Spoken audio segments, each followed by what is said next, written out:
Hello बच्चों, academic ज्ञान with Saurabh sir YouTube channel पर आपका फिर से हार्दिक स्वागत है। आज हम बात करने वाले हैं साइंस में क्लास 10 चैप्टर 5 जिसको अपन स्टार्ट कर चुके हैं लाइफ प्रोसेसेस, जैव प्रक्रम, जिसमें अपन ने लाइफ प्रोसेसेस होते क्या है वो पढ़ा। उसके बाद अपन ने लाइफ प्रोसेस में 4 टाइप्स ऑफ लाइफ प्रोसेसेस पढ़े, nutrition, respiration, excretion and digestion. उसके बाद अपन ने न्यूट्रिशन के टाइप्स पढ़े, ऑटोट्रॉफिक न्यूट्रिशन, हेटरोट्रॉफिक न्यूट्रिशन, मतलब स्वयं पोषण और परपोषण, ये पढ़े। ठीक है, जैव प्रक्रम क्या होता है ये भी पढ़ा अपन ने। ठीक है, उसके अलावा अभी मैंने लास्ट डे एक्टिविटी 5.1 एंड 5.2 समझाया, मतलब क्रियाकलाप 5.1 और क्रियाकलाप 5.2 समझाया। ठीक है, क्रियाकलाप 5.1 में अपन ने सीखा कि chlorophyll is very essential for photosynthesis, कि क्लोरोफिल प्रकाश संश्लेषण अभिक्रिया में अति आवश्यक होता है।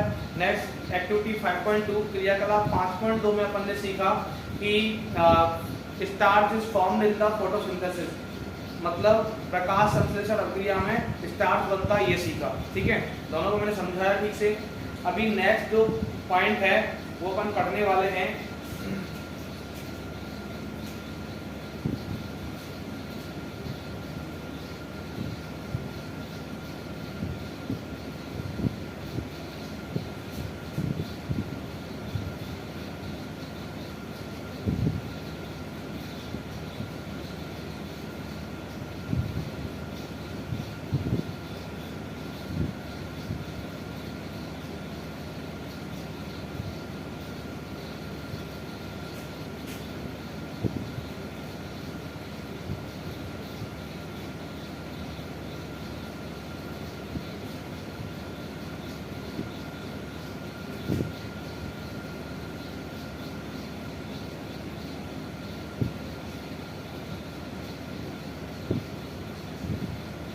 जैव प्रक्रम।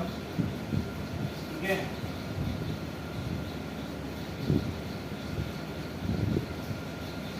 क्लास 10।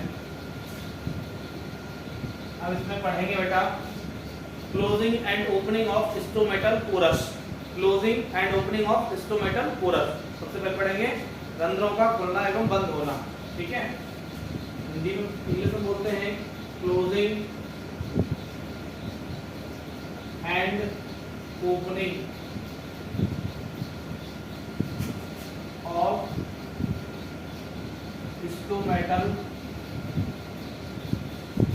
पोरस।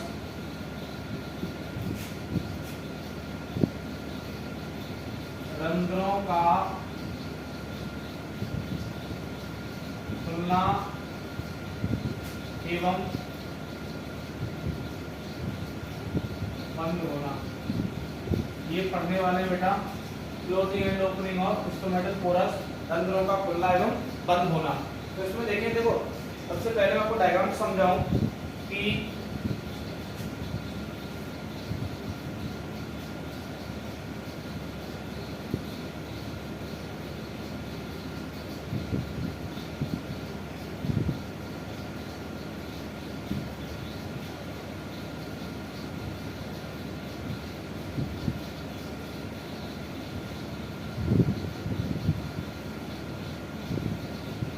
ये होते हैं आपके स्टोमेटल पोरस।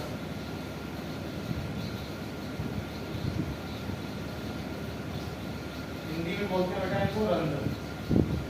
ठीक है, ये जो डायग्राम मैंने बनाया बेटा ये स्टोमेटल पोरस का है, जिसको हिंदी में बोलते हैं बेटा रंध्र। क्या बोलते हैं? रंध्र।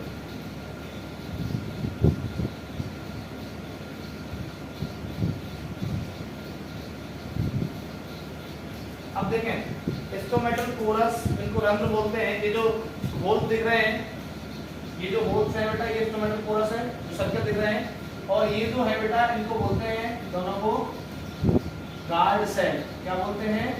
Guard cell. हिंदी में रक्षी कोशिका। ठीक है, रक्षी कोशिका। और स्टोमेटल पोरस क्या है? ये जो होल्स हैं इनको स्टोमेटल पोरस बोलते हैं। ठीक है, अब देखो आपको दिख रहा है कि स्टोमेटल पोरस मतलब रंध्रों में क्या है, ये गार्ड कोशिका का मेन रोल है। मतलब अगर गार्ड सेल जो है वो खुलेगी तो रंध्र ओपन हो जाएंगे। अब देखो ये वाला प्लेस कब खुलेगा, जब इसके अंदर कुछ जाएगा, जब कोई भी मटेरियल इसके अंदर इंटर करेगा ना, कोई भी मटेरियल चाहे कुछ भी हो, कोई भी पदार्थ, ठीक है, कोई भी पदार्थ अगर बेटा कोई भी मटेरियल इस गार्ड सेल के अंदर इंटर करेगा तो जो आपकी स्टोमेटल पोरस है वो क्या हो जाएगा, ओपन हो जाएगी। जैसे कि मान लो ये है, ठीक है, ऐसे बंद है, ये दोनों हाथ बंद है। अब इन हाथों में जैसे मान लो इनमें गैप नहीं है, अब इसमें कुछ इंटर होगा तो क्या हो जाएगा, फूल जाएगा। जैसे गुब्बारा होता है, बैलून होता है, उस जब वो उसमें हवा नहीं होती है तो वो पिचका हुआ रहता है, ठीक है, और जब उसमें हवा भरते हैं तो फूल जाता है। मतलब क्या है, ऐसे ही यहाँ है स्टोमेटल पोरस में कि जब गार्ड सेल के अंदर कोई भी चीज एंटर करती है तो जो स्टोमेटल पोरस है वो ओपन हो जाते हैं, और गार्ड सेल के अंदर से जब कोई चीज बाहर निकलती है तो स्टोमेटल पोरस क्लोज हो जाते हैं। मतलब क्या है कि रक्षी कोशिकाओं में जब कोई पदार्थ अंदर आता है तो जो रंध्र है वो खुल जाते हैं, और जब रक्षी कोशिकाओं से कोई भी पदार्थ बाहर जाता है तो रंध्र बंद हो जाते हैं। मतलब मेन काम क्या है कि जो गार्ड सेल है वही कंट्रोल करती है स्टोमेटल पोरस को, है ना। रंध्रों को कौन कंट्रोल करता है, नियंत्रित कौन करता है, रक्षी कोशिका, याद रखना बेटा, ठीक है। सिंपल पहले अपन बताते हैं स्टोमेटल पोरस होते क्या है। The small holes on leaf is called stomatal porous.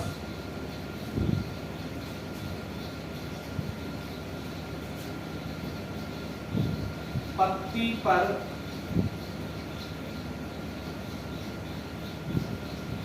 पाए जाने वाले छोटे छोटे छिद्र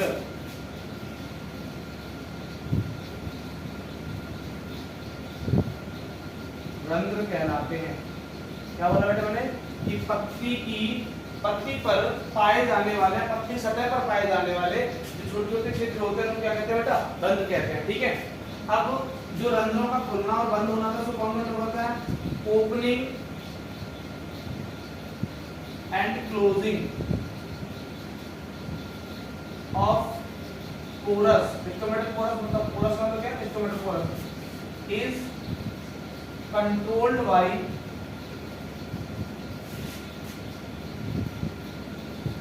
गार्ड सेल्स, ठीक है। तो बेटा जो क्लोजिंग और ओपनिंग है मतलब रंध्रों का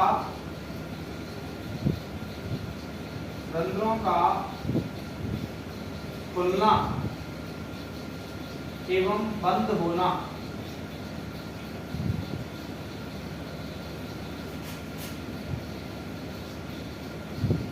रक्षी कोशिकाएं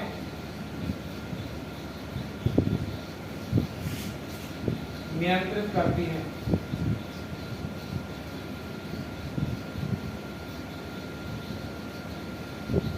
बेटा रंध्रों का खुलना एवं बंद होना कौन नियंत्रित करता है, रक्षी कोशिका, मतलब गार्ड सेल कंट्रोल करती है उसको। अब देखिए इसमें मैंने बोला कि जब कोई भी मटेरियल जब बेटा गार्ड सेल के अंदर एंटर करता है तो ये रंध्र क्या होता है, खुल जाते हैं। अभी इस कंडीशन में क्या है, ये क्लोज है बेटा, इस कंडीशन क्या है, क्लोज है मतलब बंद है, ठीक है। जब इसके अंदर कुछ नहीं है मतलब बंद है। जब कोई चीज के अंदर जाएगी तो मतलब होगा क्या, ऐसी कंडीशन आ जाएगी, देखो,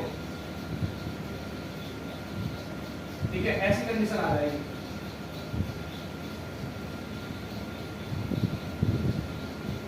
ठीक है, तो ये क्या है बेटा, ओपन, खुला। देखो जो बी है वो खुला रंध्र है और जो ए है बेटा वो बंद रंध्र है, ठीक है। मतलब पहले केस में क्या हुआ, इस रंध्रों के अंदर क्या है, मतलब गार्ड सेल के अंदर कुछ नहीं था। जब कुछ नहीं था तो ये क्लोज था, मतलब बंद रंध्र थे। और जैसे ही गार्ड सेल के अंदर कोई मटेरियल एंटर किया, कोई पदार्थ अंदर गया अच्छी कोशिकाओं के, तो रंध्र क्या हुआ, खुल गए, ठीक है। तो रंध्र कैसे खुलते हैं बेटा, जब कोई भी पदार्थ रंध्रों के मतलब रक्षी कोशिकाओं के अंदर जाता है तो रंध्र खुल जाते हैं, और जब कोई पदार्थ रक्षी कोशिकाओं से बाहर जाता है तो रंध्र बंद हो जाते हैं। और मेन जो पदार्थ है बेटा रक्षी कोशिकाओं के अंदर आने और जाने वाला वो क्या होता है, पानी। क्या होता है, पानी, मतलब वाटर। तो सिंपल लॉजिक याद रखना कि बेटा जैसे ही गार्ड सेल के अंदर वाटर इंटर करेगा तो क्या होगा, स्टोमेटल पोरस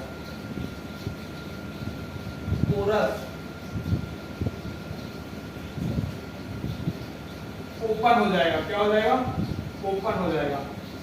ठीक है, जब भी गार्ड सेल के अंदर मतलब अच्छी कोशिका के अंदर वाटर मतलब पानी इंटर करेगा तो बेटा स्टोमेटल पोरस क्या हो जाएगा, ओपन हो जाएगा, मतलब खुल जाएंगे, वाटर क्या करेगा, इंटर करेगा। ठीक है, और जैसे ही बेटा गार्ड सेल के अंदर से देखो, अब गार्ड सेल के अंदर से रक्षी कोशिकाओं के अंदर से जब जल एग्जिट करेगा, वाटर क्या एग्जिट करेगा, पानी बाहर निकलेगा तो बेटा पोरस जो है, मतलब कौन से पोरस, स्टोमेटल पोरस, एकदम समझ नहीं पाओगे, स्टोमेटल पोरस जो है बेटा क्लोज हो जाएंगे। क्या हो जाएंगे, क्लोज, मतलब बंद हो जाएंगे। ये वाली बात आप याद रखना कि जब भी बेटा गार्ड सेल के अंदर पानी एंटर करता है, वाटर एंटर होगा तो स्टोमेटल पोरस ओपन हो जाएंगे, और जब भी गार्ड सेल के अंदर से पानी एग्जिट करेगा, मतलब बाहर निकलेगा, तो स्टोमेटल पोरस क्लोज हो जाएंगे। तो बेटा रक्षी कोशिकाओं के अंदर जब जल जाता है तो रंध्र खुल जाते हैं, और जब रक्षी कोशिकाओं से जल बाहर निकल जाता है तो रंध्र बंद हो जाते हैं। तो रंध्रों का बंद होना खुलना कौन कंट्रोल करता है बेटा, गार्ड सेल। तो अच्छी कोशिकाएं क्लोजिंग और ओपनिंग ऑफ स्टोमेटल पोरस को कंट्रोल करती है। ठीक है, मेन पर्पस ये था देखना। ये तो जो फर्स्ट डायग्राम है ए, वो क्लोज स्टोमेटल पोरस है, और ये वाला बेटा ओपन स्टोमेटल पोरस का है। मतलब जब मटेरियल, मतलब कोई भी सब्सटेंस, अब मटेरियल क्या आपने एग्जांपल है वाटर का, मतलब मटेरियल जब गार्ड सेल के अंदर जाता है तो बेटा स्टोमेटल पोरस ओपन हो जाते हैं, और जब बाहर निकलता है तो बंद हो जाते हैं। ठीक है,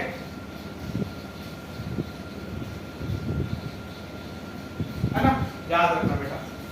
ओके, और स्टोमेटल पोरस क्या होते हैं, जो स्मॉल होल लीफ की सरफेस पर होता है उसको क्या बोलते हैं, स्टोमेटल पोरस बोलते हैं। मतलब पत्ती की सतह पर जो छोटे छोटे होल्स होते हैं उनको क्या बोला जाता है, स्टोमेटल पोरस, मतलब रंध्र बोला जाता है। ठीक है, और opening and closing of pores is controlled by the guard cell, और जो रंध्रों का खुलना और बंद होना था वो रक्षी कोशिका मतलब गार्ड सेल कंट्रोल करती है, नियंत्रित करती है। ठीक है, मतलब कोई भी पदार्थ जब गार्ड सेल के अंदर एंटर करेगा, फॉर एग्जांपल वाटर जब गार्ड सेल के अंदर एंटर करता है तो स्टोमेटल पोरस ओपन हो जाते हैं, रंध्र खुल जाते हैं, और गार्ड सेल के मतलब गार्ड सेल से जब वाटर एग्जिट करता है, कोई पदार्थ बाहर निकलता है तो स्टोमेटल पोरस क्लोज हो जाते हैं, फिर बंद हो जाते हैं रंध्र। ओके, ये आप नोट करना है, स्क्रीनशॉट लेना है। अभी नेक्स्ट में देखें, नेक्स्ट क्या है, अपन ने टाइप्स ऑफ न्यूट्रिशन पढ़ लिया, पोषण के प्रकार पढ़ लिए। अब उसमें क्या है, अपन नेक्स्ट पढ़ने वाले हैं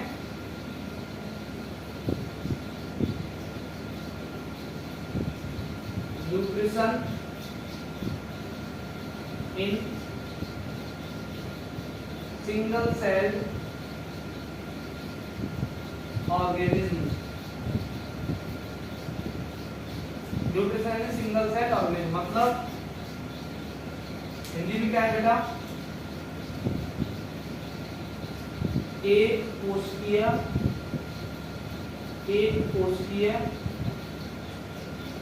जीवों में पोषण। बेटा एक कोशिकीय जीवों में पोषण कैसे होता है वो अपन पढ़ने वाले हैं, nutrition in single cell organism. ठीक है, तो देखिए मैं बता दूं, एक कोशिकीय जीवों में देखो दो एग्जांपल आते हैं बेटा। नंबर 1 आता है अमीबा, क्या आता है, अमीबा, और नंबर 2 आता है बेटा पैरामीशियम। क्या आता है, पैरामीशियम।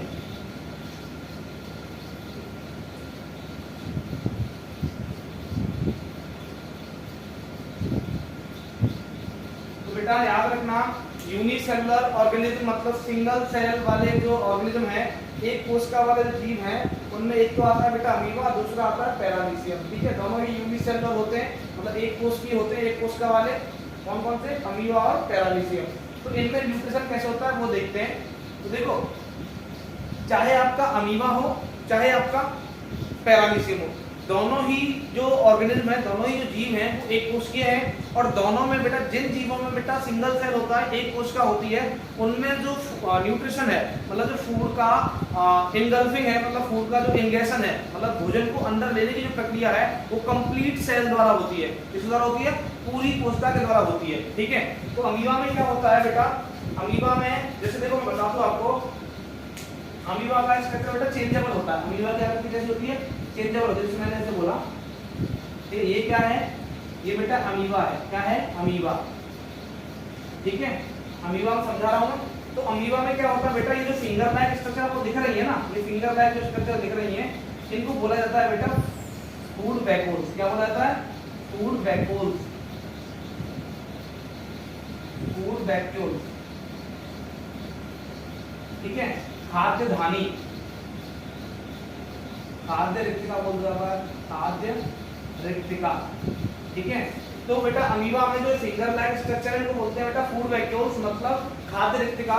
तो ये क्या करती है, जब भी कोई फूड मटेरियल, जैसे मान लो यहाँ पर ये कोई फूड आइटम है, ये कोई फूड आइटम है, मतलब ये भोजन है, तो होता क्या है बेटा, जब भी कोई अमीबा के कांटेक्ट में कोई फूड आइटम आता है तो ये जो फिंगर लाइक स्ट्रक्चर है इनको अपन क्या बोल रहे हैं? फूड वैक्यूल्स बोल रहे हैं। तो बेटा ये क्या है, एक अपना मुंह खोल देते हैं, मतलब इनका साइड भरा होता है, इसको ये कैप्चर कर लेते हैं। तो क्या होगा, देखो कंडीशन, नेक्स्ट कंडीशन में क्या होगा, ऐसे करके ऐसे चेंज हो जाएगा और ये फूड आइटम यहाँ आ जाएगा। ये फूड आइटम कहाँ आ जाएगा? यहाँ। देखो नेक्स्ट स्ट्रक्चर में ऐसा होगा कि ये जो अमीबा था, अमीबा ने बेटा ऐसा शेप बना लिया, ये अपना जो फूड वैक्यूल है वो खोल दिया। पहले था ऐसे, अब ऐसे कर लिया। ठीक है, अब ये फूड आइटम इसके अंदर जाएगा, ये फूड आइटम जो है इसके अंदर चला जाएगा।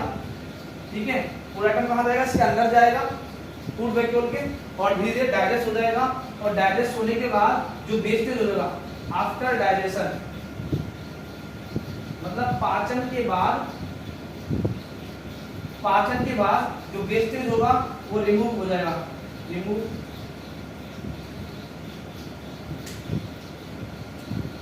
वेस्टेज विल रिमूव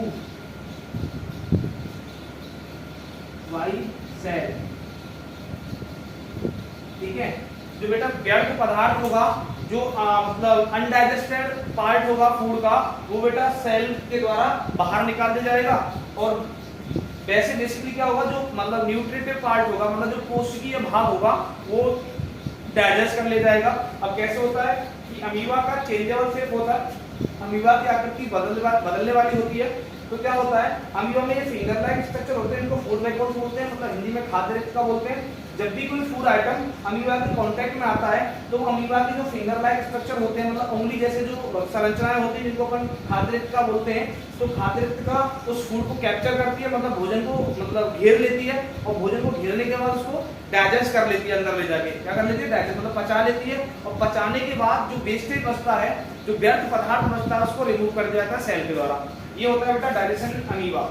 ठीक है, अमीबा में पाचन ऐसे होता है कि अमीबा की आकृति चेंजेबल होती है, मतलब जो शेप है, साइज है, वो चेंजेबल होता है। जैसे ही फूड आइटम अमीबा के कांटेक्ट में आता है तो उसका जो फूड वैक्यूल है, मतलब जो फिंगर लाइक स्ट्रक्चर है, जो उंगली जैसी संरचनाएं होती हैं, वो फूड को कैप्चर करती हैं, मतलब भोजन को घेर लेती हैं। घेरने के बाद सेल के अंदर ले जाती है, तो उसको क्या होता है? डाइजेशन हो जाता है, मतलब पाचन हो जाता है।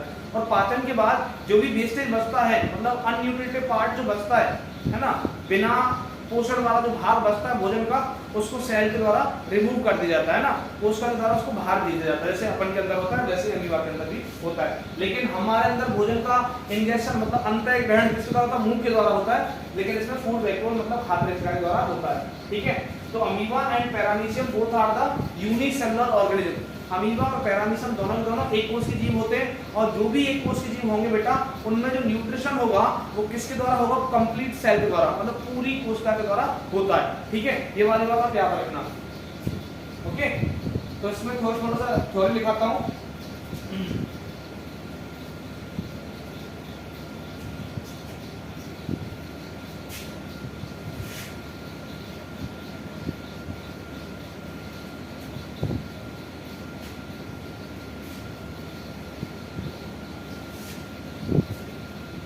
बेटा एक बात आपको समझ आई होगी कि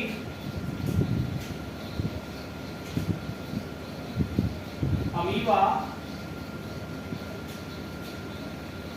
engulf the food by food vacuole। ठीक है, अमीबा भोजन को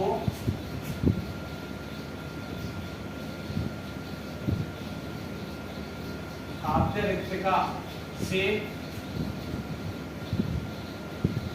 ग्रहण करता है। ठीक है, अमीबा भोजन को खाद्य रिक्तिका के माध्यम से ग्रहण करता है बेटा। दूसरी चीज, ये खाद्य रिक्तिका होती क्या है? Finger like structure, finger like structure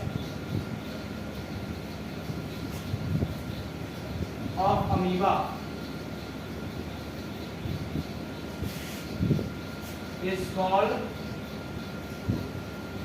food vacuole। ठीक है, मतलब क्या है? अमीबा की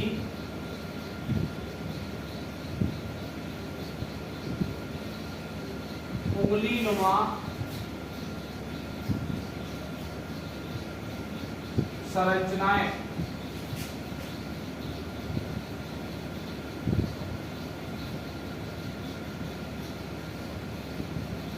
खाद्य रिक्तिका कहलाती है। ठीक है, अमीबा की जो बेटा उंगली नुमा संरचना होती है वो खाद्य रिक्तिका कहलाती है। नंबर 3 पॉइंट, तीसरा पॉइंट, थर्ड पॉइंट क्या है कि हाँ खाद्य रिक्तिका कहलाती है। फूड फूड को कैप्चर करता है। और नेक्स्ट इसमें आता है मोस्ट बड़ा अमीबा है changeable cell, changeable cell because of single cell. मतलब बेटा एक कोशिका के कारण, एक कोशिका के कारण अमीबा की आकृति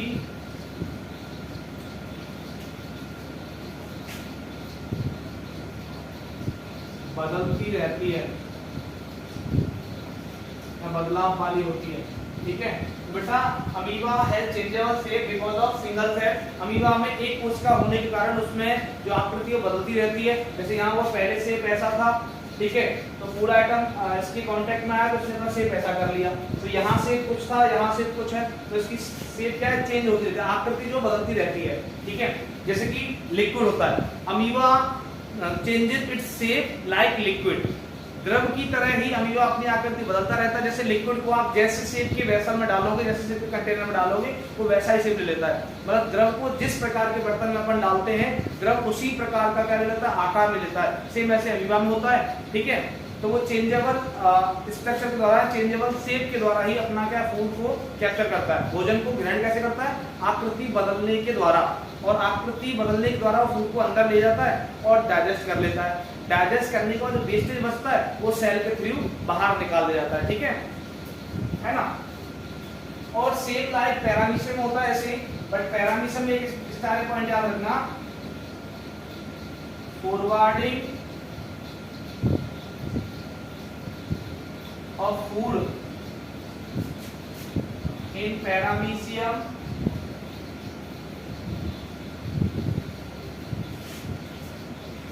is done by cilia। ठीक है,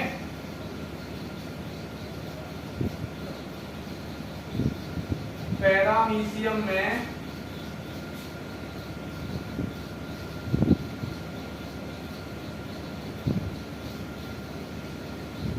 भोजन का स्थानांतरण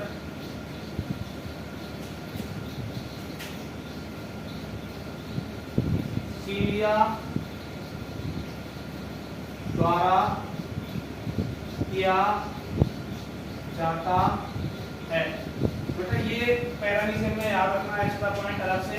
पैरामीशियम थोड़ा सा ये डिफरेंस आ जाता है कि जो अमीबा में तो चेंजेबल शेप के थ्रू वो फूड को अंदर लेता है, जबकि बेटा पैरामीशियम में क्या होता है कि पैरामीशियम में सीलिया होता है। सीलिया मतलब जेली लाइक सब्सटेंस। होता है पैरामीशियम के अंदर, ठीक है। तो पैरामीशियम सीलिया के थ्रू भोजन को अंदर लेता है, जबकि अमीबा अपनी चेंजेबल शेप के थ्रू भोजन को अंदर लेता है। मतलब अमीबा अपनी बदलने वाले आकृति के माध्यम से भोजन को अंदर लेता है, जबकि पैरामीशियम सीलिया के द्वारा भोजन को अंदर लेता है, ठीक है। ये फर्क है। और अमीबा और पैरामीशियम दोनों कैसे ऑर्गेनिज्म है, सिंगल सेलुलर, मतलब एक कोष के जीव होते हैं अमीबा और पैरामीशियम, याद रखना बेटा। ये आप स्क्रीनशॉट ले रहे हैं। ये बेटा जो फिगर है, ये डायग्राम है, वो अमीबा का डाइजेशन है, मतलब अमीबा में पाचन है। ये अमीबा का स्ट्रक्चर है। तो इसने फूड आइटम कांटेक्ट में आया तो इसका फूड वैक्यूल ने इसको कैप्चर किया, मतलब खाद्यधानी ने इसको खाद्य ने अंतर ग्रहण किया, ठीक है, मतलब अंदर ले लिया। अंदर लेने के बाद डाइजेशन हुआ, डाइजेशन में वेस्टेज सेल के थ्रू बाहर निकाल दिया गया, ठीक है। इसके सब ले लें आप।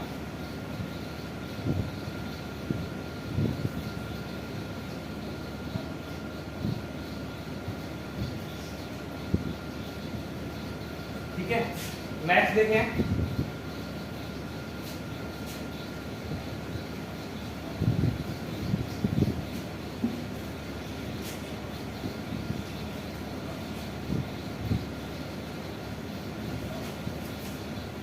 अपन ने बेटा अमीबा में न्यूट्रिशन देखा, ठीक है। अभी नेक्स्ट क्या है,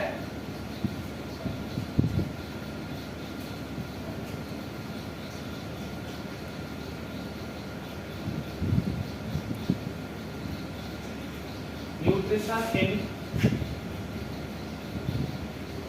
ह्यूमन बीइंग।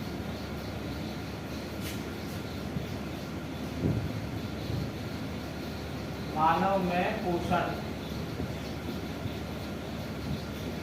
तो बेटा मानव में पोषण कैसे होता है, देखें।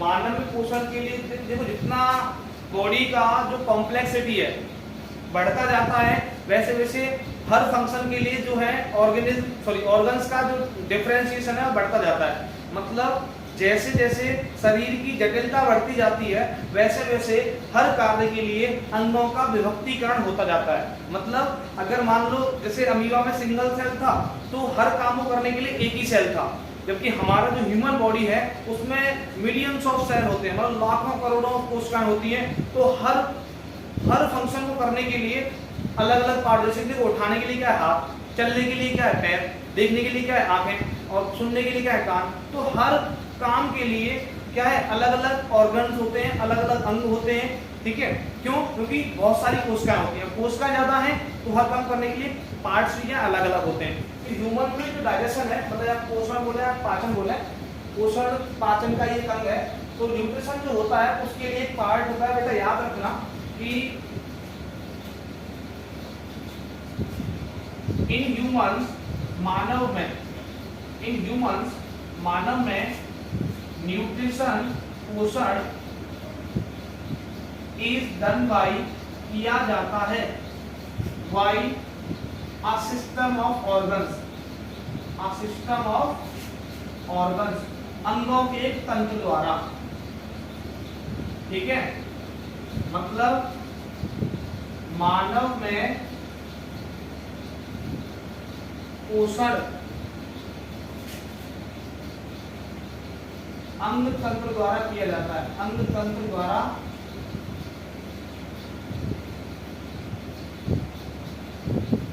किया जाता है। तो मानव में बेटा जो पोषण है वो एक अंग तंत्र द्वारा किया जाता है। और अंग तंत्र का मतलब होता है सिस्टम, जब भी बोला जाता है समझ लेना कि सिस्टम में मोर देन 2 ऑर्गन्स आएंगे। मतलब एक जब बहुत सारी चीजें मिल जाती, बहुत सारे ऑर्गन मिल जाते हैं तो उसे सिस्टम बोला जाता है, ठीक है। तो सिस्टम ऑफ ऑर्गन्स के द्वारा ह्यूमन न्यूट्रिशन को डन किया जाता है। अब कैसे देखो उसमें क्या क्या आते हैं तो समझना। नंबर 1 आता है बेटा एलिमेंट्री कैनाल,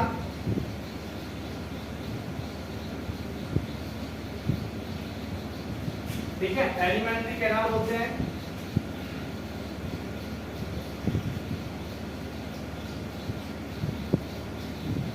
गुहिका, इसको हिंदी बोलते हैं गुहिका। नंबर 2 जो आता है बेटा,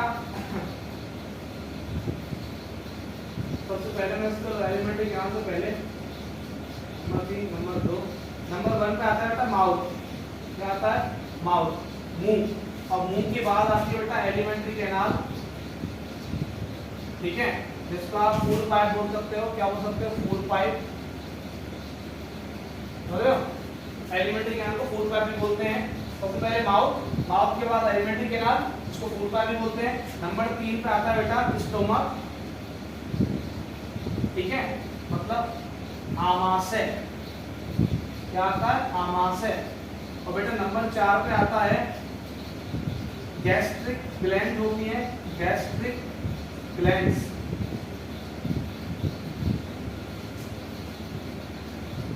मतलब ग्रंथियां होती हैं जिनमें बेटा कौन कौन आता है? पहला आता है लीवर, दूसरा आता है पैंक्रीज, ये आती है, ठीक है। गैस्ट्रिक ग्लैंड्स में कौन आता है? ग्रंथियां बोलते हैं इनको। तो ग्रंथियों में क्या आता है? लीवर और पैंक्रीज आता है। नंबर 5 पर आता है बेटा स्मॉल इंटेस्टाइन। क्या आता है? स्मॉल इंटेस्टाइन, हिंदी में बोलते हैं बेटा छोटी आंत, छोटी आंत। नंबर 6 पर आता है बेटा लार्ज इंटेस्टाइन, मतलब हिंदी में बोलते हैं बेटा बड़ी आंत, ठीक है। और नंबर 7 पर आता है बेटा एनस। क्या आता है? एनस, जिसको हिंदी में बोलते हैं बेटा गुदा, ठीक है। तो ये सारे के सारे जो पार्ट्स हैं, देखो नंबर 1 में मैंने बोला माउथ, मुंह होता है। नंबर 2 पर एलिमेंट्री कैनाल, जिसको फूड पाइप बोलते हैं, गुहिका, है ना। नंबर 3 पर आता है स्टोमक, आमाशय। नंबर 4 पर आता है गैस्ट्रिक ग्लैंड्स, मतलब ग्रंथियां, लीवर और पैंक्रीज। लीवर को बेटा लीवर बोलते हैं, पैंक्रीज को यकृत बोलते हैं, ठीक है। स्मॉल इंटेस्टाइन मतलब छोटी आंत, और लार्ज इंटेस्टाइन मतलब बड़ी आंत, और एनस मतलब होता है गुदा। तो ये सारे के सारे जो पार्ट्स हैं, ऑर्गन्स हैं, वो बेटा क्या होते हैं? System of digestion. मतलब ये सारे के सारे जो ऑर्गन्स हैं वो क्या बनाते हैं बेटा? डाइजेस्टिव सिस्टम बनाते हैं। क्या बनाते हैं? डाइजेस्टिव सिस्टम, पाचन तंत्र, ठीक है। तो याद रखना बेटा ह्यूमन डाइजेस्टिव सिस्टम में 7 ऑर्गन्स आते हैं। ह्यूमन डाइजेस्टिव सिस्टम है 7 ऑर्गन्स। मनुष्य पाचन तंत्र के 7 अंग होते हैं। नंबर 1 माउथ, मुंह। नंबर 2 फूड पाइप, ठीक है, मतलब गुहिका। नंबर 3 स्टोमक, आमाशय। नंबर 4 क्या आता है? गैस्ट्रिक ग्लैंड्स, मतलब ग्रंथियां, जिसमें लीवर और पैंक्रीज आता है। नंबर 5 पे क्या आता है? स्मॉल इंटेस्टाइन, छोटी आंत। नंबर 6 पे क्या आता है? लार्ज इंटेस्टाइन, बड़ी आंत। और नंबर 7 पर क्या आता है? एनस, मतलब गुदा, ठीक है। तो सबसे पहले अपन फूड मुंह के द्वारा लेते हैं, किस द्वारा लेते हैं? मुंह के द्वारा। और मुंह के अंदर लेते हैं बेटा, मुंह में 4 टाइप के टीथ होते हैं, मतलब 4 टाइप्स के टीथ, मतलब 4 प्रकार के दांत होते हैं। फिर उसके अलावा दांत उसको क्रशिंग और टीयरिंग वगैरह वगैरह, मतलब चीरना फाड़ना वो करते हैं, चबाना। उसके बाद टंग होता है। टंग क्या करता है? फूड में सलाइवा मिक्स करता है। भोजन में लार बनाने का काम कौन करता है? जीभ करता है। उसके बाद फूड बैड हो जाता है, मतलब भोजन गीला हो जाता है। गीला होने के बाद ये वाला जो पार्ट है बेटा वो एलिमेंट्री कैनाल होता है, मतलब फूड पाइप होता है। अब इसके थ्रू भोजन नीचे जाएगा। नीचे क्यों जाता है? क्योंकि इसमें बेटा स्फिंक्टर मसल होती है, मतलब दबाने वाली एक ग्रंथि होती है, जिस वजह से ये क्या मस्कुलर पार्ट है, पेशी भाग है, तो भोजन अंदर खिसकता जाता है नीचे की साइड। और नीचे साइड खिसक जाएगा, सबसे पहले क्या मिलेगा? आमाशय। आमाशय में क्या होता है? उसका पाचन हो जाता है 50%, 50% भोजन पच जाता है पेट में, आमाशय में जाके। आमाशय के बाद बेटा गैस्ट्रिक ग्लैंड की बारी आती है। तो गैस्ट्रिक ग्लैंड में ये क्या होता है? मतलब बहुत सारे जूसेस और एंजाइम सेक्रेशन होता है, ठीक है।